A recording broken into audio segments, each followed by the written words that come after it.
You've got the splits. Your Monstera is happy. But you've seen the pictures. Those giant, majestic leaves that turn a room into a jungle. What's the secret to unlocking that next level? It's not in the soil. It's in the climb. Today, we're giving your Monstera the one thing it truly craves, a path upwards. To understand why moss poles are magic, we need to think like a Monstera in the wild. As we learned, support signals maturity. A moss pole is like giving your teenage Monstera a staircase to its adult life. Each step it takes upwards, secured by its aerial roots, signals it to produce a bigger, more mature leaf at the next level. These aerial roots are its climbing arms. In nature, they anchor the plant to a tree trunk, providing stability and absorbing moisture. Our moss pole will become that tree trunk.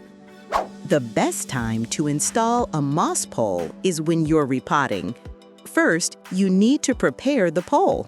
A wet moss pole is like a rainforest tree trunk after a storm.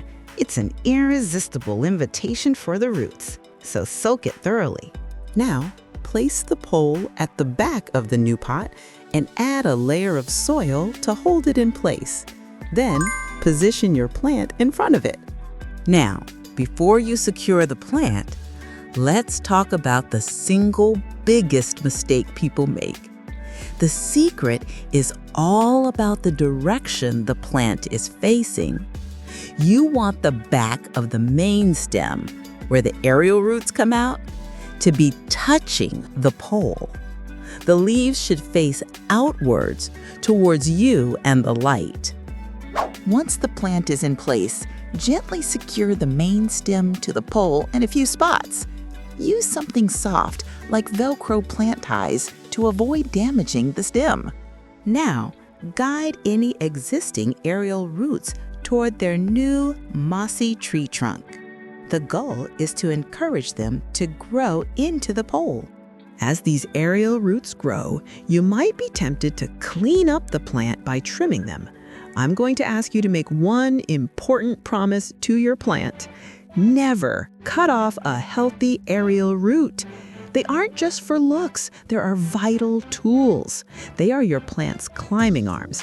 If they're long, gently guide them towards the pole or tuck them back into the soil. They are too valuable to lose.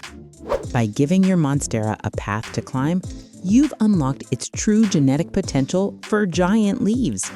You're not just its caretaker anymore, you're its partner in growth.